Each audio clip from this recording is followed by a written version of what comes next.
Today we are going to talk about some interesting rats. I mean some interesting facts about rats. Rats को पकड़ने के लिए glue trap को अब एक और स्टेट में बैन कर दिया गया है.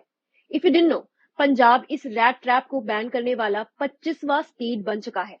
इससे पहले दिल्ली, गोवा, एमपी, महाराष्ट्र, तमिलनाडु जैसे कई स्टेट्स इसे बैन कर चुके हैं. ऐसा इसलिए किया गया ताकि रैट्स को मरने से पहले होने वाली अननेसेसरी पेन और सफरिंग से प्रिवेंट किया जा सके और prevention of cruelty to animals act की सेक्शन 11 का पालन हो सके. According to PETA, in glue traps पर रैट्स कई दिन तक चिपके रहते हैं और स्टार्वेशन या सुसाइड से मर जाते हैं. Yes, suicide. अकॉर्डिंग टू पीटा, कई बार ये देखा गया है कि अपने आप को ट्रैप से फ्री कराने के लिए ये रोडेंट्स खुद के बॉडी पार्ट्स को काट लेते हैं, जिसकी वजह से होने वाले ब्लड लॉस से उनकी जान चली जाती है. पीटा ग्लू ट्रैप से रैट्स को पकड़ना और मारना इनह्यूमन तरीका मानता है. अब आप सोचेंगे कि क्यों ना रैट पॉइजन से आपके घर में हो रहे रैट्स को खत्म किया जाए. बट नो, अपेरेंटली ये मेथड भी एनिमल वेलफेयर बोर्ड के अकॉर्डिंग इनह्यूमन है. So what are some humane ways to kill a rat? Well, to start with, it is to catch them और उन्हें कहीं बहुत दूर ले जाकर रिलीज कर दिया जाए. अब इंडिया में तो कोई लॉ स्पेसिफिकली इसके बारे में ज्यादा बात नहीं करता, पर यूके का वाइल्ड मैमल्स प्रोटेक्शन एक्ट कुछ ह्यूमन मेथड्स बताता है, जैसे कि कंकसिव ब्लो, यानी एक सटीक और strong blow on the head. This can be done with a hammer और अ शार्प ऑब्जेक्ट, जिससे एक ही बार में चूजे का काम तमाम हो जाए. इसके अलावा किसी लीथल इंजेक्शन या गैस का ओवरडोज को भी ह्यूमन तरीका माना गया है, हालांकि जनरली ये मेडिसिन अवेलेबल नहीं होती हैं. Next is destruction of the brain of the rodent by shooting it with an air gun. सही सुना, अपने चूहे पर बंदूक चलाना. ये सारे मेथड्स ह्यूमेन बताए गए हैं, but honestly, do you think ये ह्यूमेन है? At least from the point of view of a human who has to do this. Interestingly 2014 में सुप्रीम कोर्ट ऑफ इंडिया ने एक जजमेंट डिलीवर किया, जिसका टाइटल था animal welfare board of India versus Nagraj.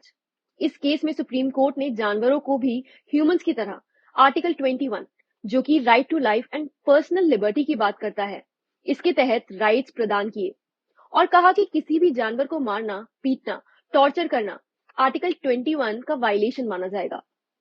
कई courts तो जानवरों को सू करने का राइट भी दे चुके हैं, मगर ये आर्ग्यू किया जाता रहा है कि जब इन जानवरों की कोई ड्यूटी ही नहीं है तो उनको राइट्स कैसे दिए जा सकते हैं. साथ ही ये भी कहा जाता रहा है कि कॉन्स्टिट्यूशन सिटीजन्स के वेलफेयर के लिए होता है और जानवर तो किसी भी देश के सिटीजन्स नहीं होते.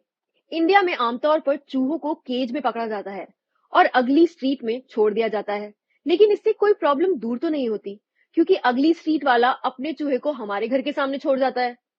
दूसरा, रोडेंटिसाइड, जिसमें एल्यूमिनियम फॉस्फाइड यूज होता है, जो कि ह्यूमंस के लिए जानलेवा है. एनसीआरबी के डेटा के अनुसार दुनिया में हर साल 5 लाख लोग सेल्फ पॉइजनिंग से सुसाइड करते हैं और rodenticide is the most commonly available poison. It has killed crores of people so far. Animal rights को प्रोटेक्ट करने का एक और दिलचस्प केस पिछले साल सामने आया, जब यूपी के बदायूं शहर में एक आदमी को चूहे को डुबोकर मारने के लिए 5 साल की सजा सुनाई गई. हालांकि बाद में पोस्टमार्टम से ये क्लियर हुआ कि चूहे का लिवर और लंग्स पहले से ही खराब थे. अब एक और इंटरेस्टिंग सवाल कि अगर एक जानवर कोई क्राइम करता है तो क्या उसका भी ट्रायल किया जा सकता है? वैसे लीगल हिस्ट्री में तो एनिमल ट्रायल्स देखे गए हैं. During 13th to 18th century Europe में कई बार नॉन ह्यूमन ट्रायल्स कंडक्ट किए जा चुके हैं. कई बार रैट्स, काउस, पिग्स जैसे जानवरों को क्रिमिनल चार्जेस जैसे मर्डर या प्रॉपर्टी और लाइफ को नुकसान पहुंचाने के लिए ट्राई किया जा चुका है. इनफैक्ट भारत में भी रैट्स पर कई बार ट्रायल चला है. रिसेंटली बिहार में, जहां पर अल्कोहल बैंड है, वहां 9 lakh litre illegal alcohol seize किया गया, मगर ये नोटिस किया गया कि सीज बॉटल स्टोरेज से मिसिंग थी. जब इस मामले की और जांच की गई तो बिहार पुलिस ने ये डिस्कवर किया कि इतना सारा अल्कोहल चूहों ने सफाचट कर दिया. और कमाल की बात यह है कि शराबी चूहे सिर्फ बिहार में ही नहीं मिलते. तमिलनाडु में भी कोविड के दौरान एक बंद लिकर शॉप में 12 बॉटल वाइन पी जाने का आरोप चूहों पर लग चुका है. और मध्य प्रदेश में तो चूहों ने 60 बॉटल इलीगल अल्कोहल पी लिया, जिसके चलते एक अक्यूज चूहे को पकड़ा भी गया और कोर्ट में पेश भी किया गया. ऐसे कई इंसिडेंट्स देश के कई और पार्ट्स में भी सुनने को मिले हैं. ऐसे क्लेम्स कितने सच और कितने झूठ हैं, ये कहना तो मुश्किल है, पर चूहे फूड ग्रेन्स को, घर के सामान को नुकसान पहुंचाते हैं, साथ ही कई बीमारियों को भी फैलाते हैं. इस बात में तो कोई दो राय नहीं है. इंडिया में लगभग 25% पोस्ट हार्वेस्ट ग्रेन का नुकसान रोडेंट्स के कारण ही होता है. ये नुकसान दुनिया के और कई देशों में भी देखने को मिलता है। इनफैक्ट ग्लोबल फूड प्रोडक्शन का 20 से 30% नुकसान रोडेंट्स के कारण होता है।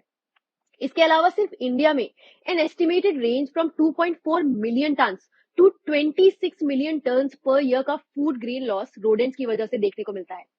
हिसाब लगाया जाए तो 6 चूहे एक आदमी का खाना डेली खा जाते हैं और इंडिया में लगभग 2400 मिलियन रैट्स हैं।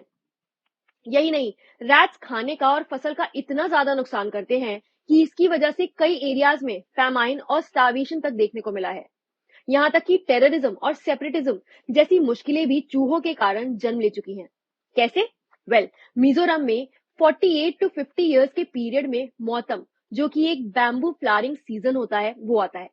इसके साथ वहां चूहों की गिनती भी भारी मात्रा में बढ़ती है और इसे रैट फ्लड भी कहा जाता है। ये चूहे बैम्बू फ्लावर्स को खाने के लिए आते हैं, जिसके कारण कई बार मिजोरम में फेमाइन की सिचुएशन क्रिएट हो चुकी है, जिसकी वजह से कई डेथ्स भी हुई हैं। In fact 1966 Mizo national famine front को भी स्टैब्लिश किया गया ताकि रिमोट एरियाज तक रिलीफ पहुंचाया जा सके।